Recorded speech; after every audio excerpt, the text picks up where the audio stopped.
Blood pooled black in the dust where the Apache woman's shackles had scraped bone. The trading post's stock pen reeked of fear and old death, but she stood tall as any man there, chin-level shoulders square. Her torn deerskin dress hung like battle flags from her frame, exposing the raw burn mark branded into her shoulder. A perfect red X. The auctioneer's voice carried across the yard like a funeral bell. Unfit for womanly use, too big to breed, marked for slaughter. Callum Rig pressed his back against the weathered fence rail, watching coins change hands, while men measured her like beef cattle. He'd delivered barrel hoops at dawn, came for salt, and mule shoes, nothing more. Now the brass seal in his union satchel seemed to burn against his hip. The woman's eyes swept the crowd, calculating distances, counting threats. When her gaze found his, something passed between them. Recognition, maybe.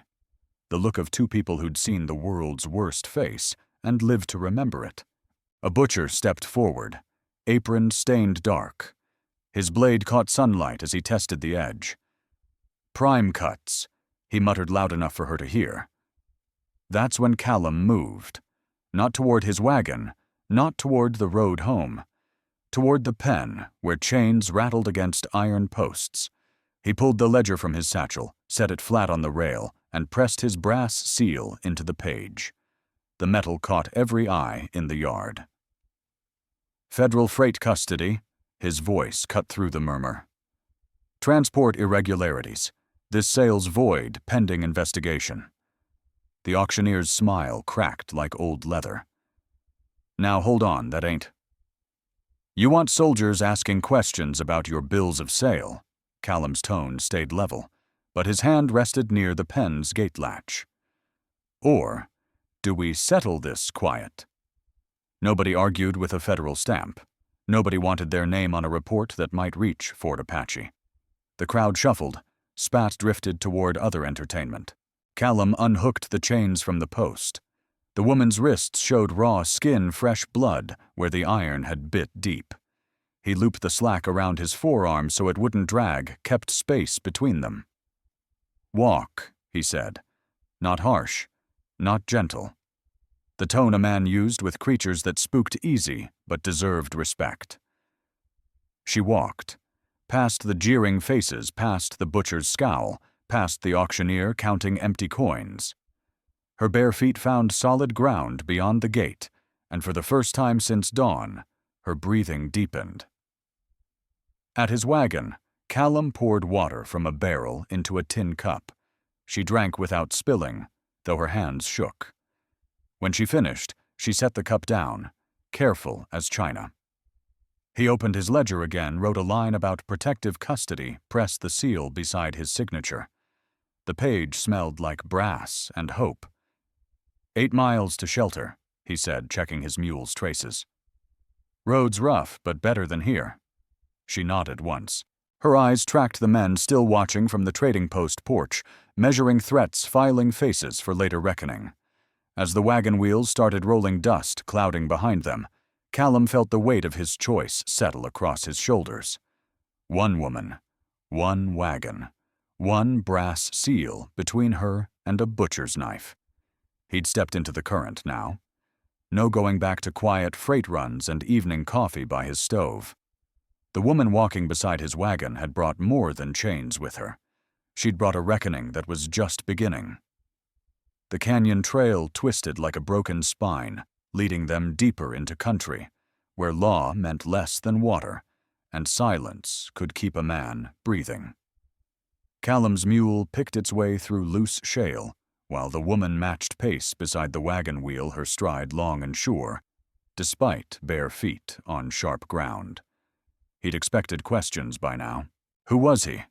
Where were they headed? What did he want in return? Instead, she walked with the focused quiet of someone saving energy for whatever came next. The silence stretched until he broke it himself. "Name's Callum," he said, not looking down from his perch. "Callum Rig." She glanced up, dark eyes measuring him again. "Ayanna," she said. Her voice carried the rough edge of disuse, but no fear. Ayanna. He let the name settle. You hungry?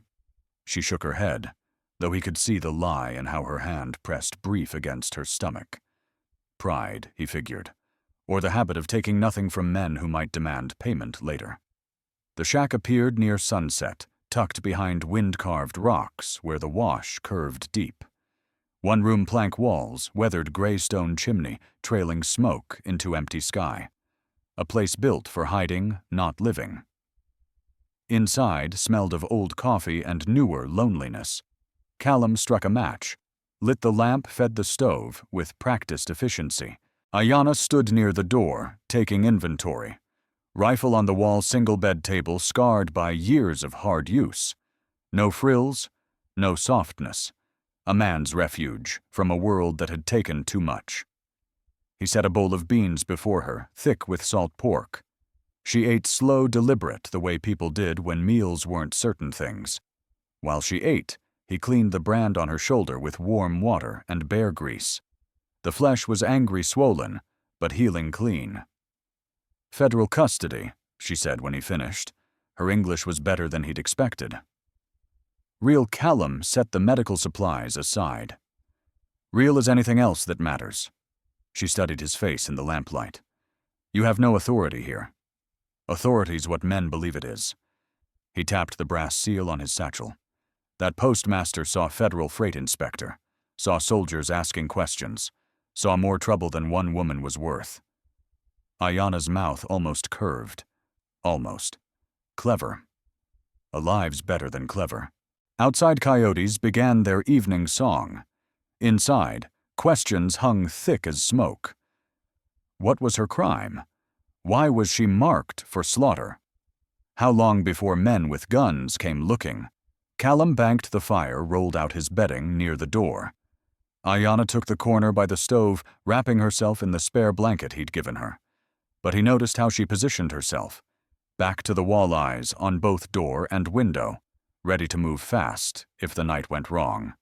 Sleep came in pieces, broken by every shifting wind, every settling board.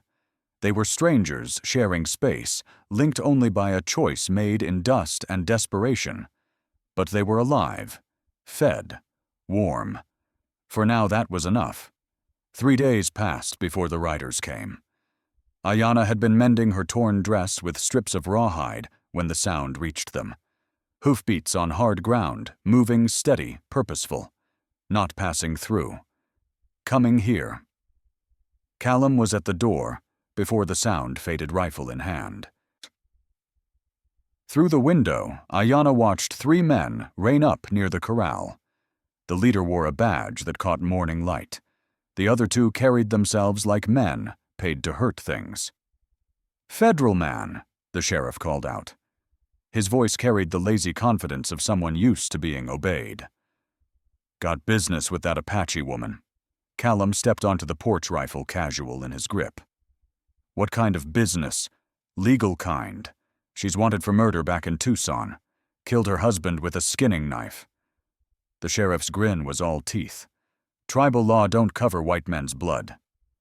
Inside, Ayanna's hands stilled on the needle. Murder. The word hung between truth and lie, sharp as the blade they claimed she'd used. "Got papers?" Callum asked. The sheriff pulled a folded document from his vest. "All legal. Signed by Judge Morrison himself." Callum studied the warrant, noting the fresh ink, the seal that looked close to real, but wasn't quite. "This says she escaped from custody. Says she killed a traitor named William Morrison." "That's right. Funny thing." Callum's voice stayed level. Judge Morrison signed a warrant for his own son's murder. The sheriff's grin faltered. Behind him, one of his men shifted in his saddle hand, drifting toward his gun. "You calling me a liar?" the sheriff asked. "I'm calling you sloppy." Callum raised the rifle slightly. Real federal custody trumps forged paper every time. The silence stretched taut as wire. 3 guns against 1, but Callum held the high ground and the better story. More important, He held the conviction of a man who'd already decided how far he'd go. Inside, Ayanna had moved to the window, a kitchen knife balanced in her palm. If bullets started flying, she wouldn't die. Passive. Not again. "You're making a mistake, federal man," the sheriff said finally. "Wouldn't be my first." The riders wheeled their horses, dust clouding as they retreated. But Callum knew they'd be back. Men like that didn't give up easy, especially when money was involved. That evening, while beans simmered on the stove, Ayanna spoke the truth that had been waiting between them. "I did kill him," she said simply. "William Morrison. But not murder." Callum set down his spoon, waited. "He bought me from my father. Said I was his wife now. Said I'd bear his children or he'd beat children into me." Her voice carried no plea for understanding. "When he tried, I fought. When he persisted, I used his own knife. Self-defense. White law don't see it that way. Apache woman kills white man. It's always murder."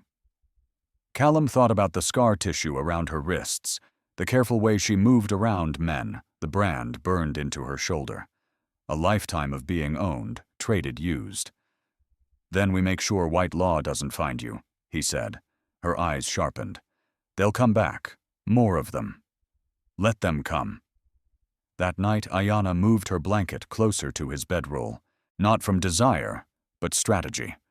If men came through that door, they'd face two defenders, not one isolated woman, and one isolated man. In the darkness, listening to wind scrape across stone, they began planning. Not just for the next fight, but for the life beyond it. Because something had changed in that confrontation. They were no longer strangers sharing shelter. They were allies, partners in a war neither had chosen, but both would fight. The attack came at dawn, when shadows were long and aim was tricky. Callum woke to the soft whicker of horses being walked close, the careful scrape of boots on stone. Professional sounds. Men who knew their work. 6 of them this time. They'd brought friends. He woke Ayanna with a touch finger to his lips. She rolled silent from her blanket, already reaching for the spare rifle he'd given her 3 days ago. They'd spent hours teaching her the sights. The trigger pull the way to breathe through a shot. Now they'd learn if the lessons took. The first man appeared at the window, peering through dirty glass.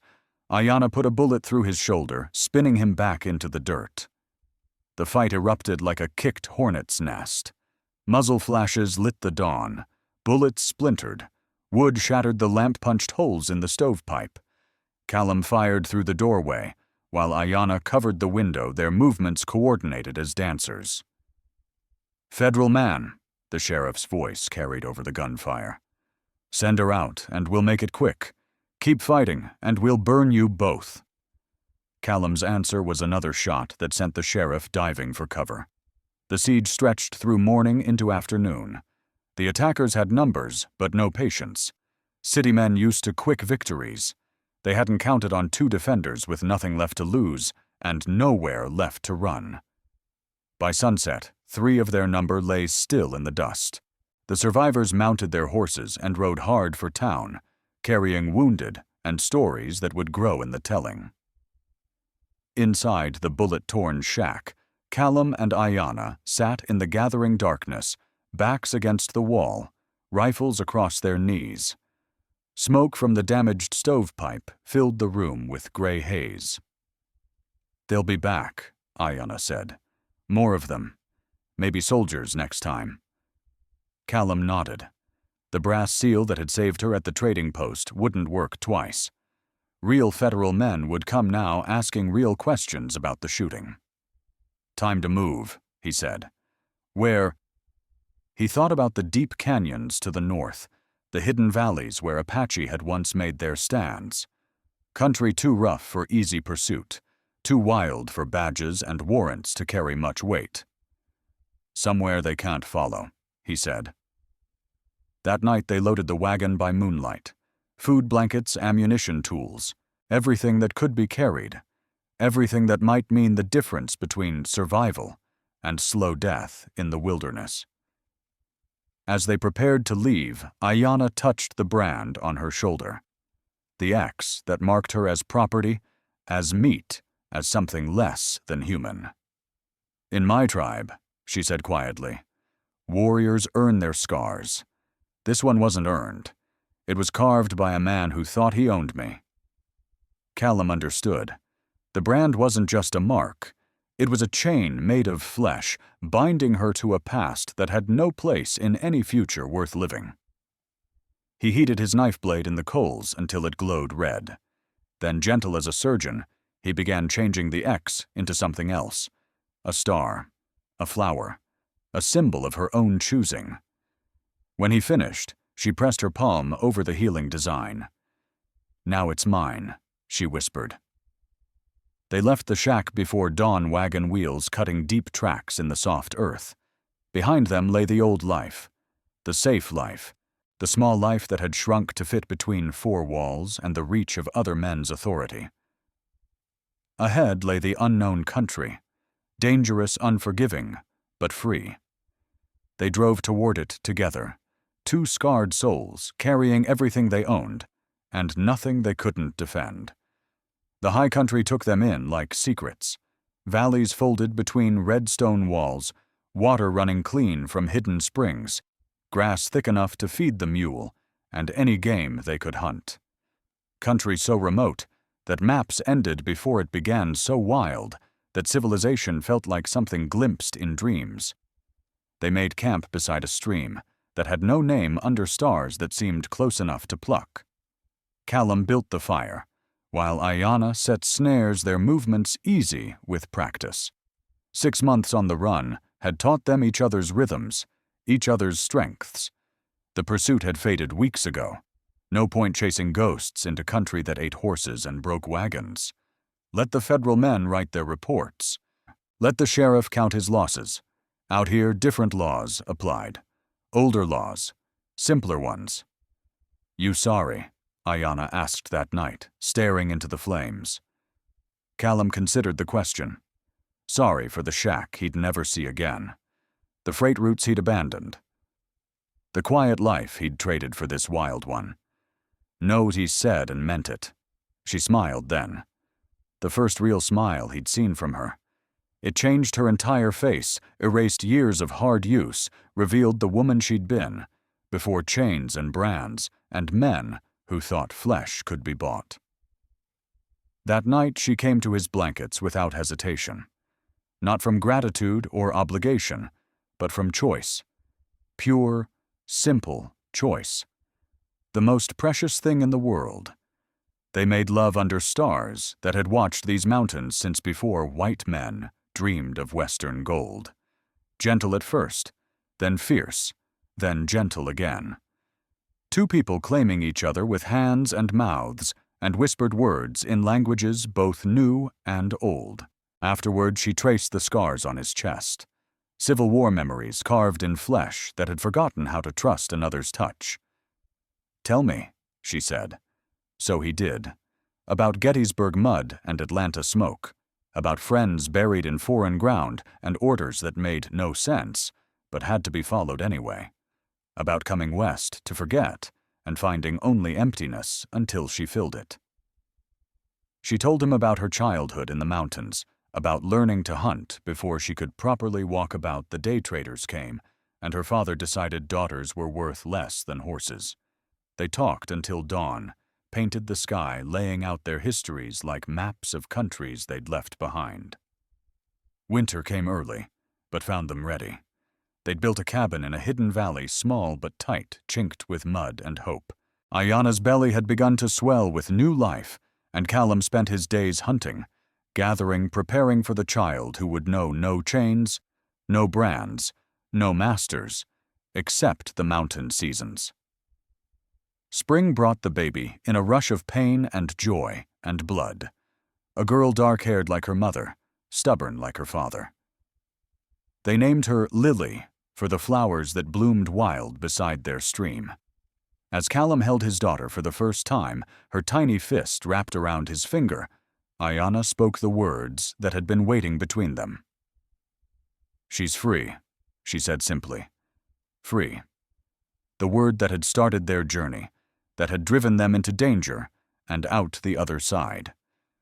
Their daughter would grow up knowing it as her birthright, not as something to be won through suffering. That summer, other refugees found their valley. Deserters from distant wars, women fleeing unwanted marriages, men with prices on their heads for crimes that weren't crimes. They came seeking the same thing Callum and Ayanna had found, a place beyond the reach of other men's definitions. By autumn, they were 12 adults and 5 children, a community built on the radical idea that people belonged to themselves, that freedom wasn't a gift bestowed by governments, but a natural state to be defended. They called their settlement Haven, not for its safety, but for what it sheltered. Dreams too dangerous for civilization, love too honest for churches, justice too simple for courts. Years passed, the settlement grew. Children who had never seen chains played beside the stream where their parents had found refuge. Stories were told around evening fires, but they were new stories now. Stories of building instead of breaking, of choosing instead of being chosen. Sometimes travelers brought news from the outside world. Wars ending and beginning, towns growing into cities, the frontier shrinking as railroads pushed deeper into wild country. But here in Haven, time moved to older rhythms. Seasons turned, children grew.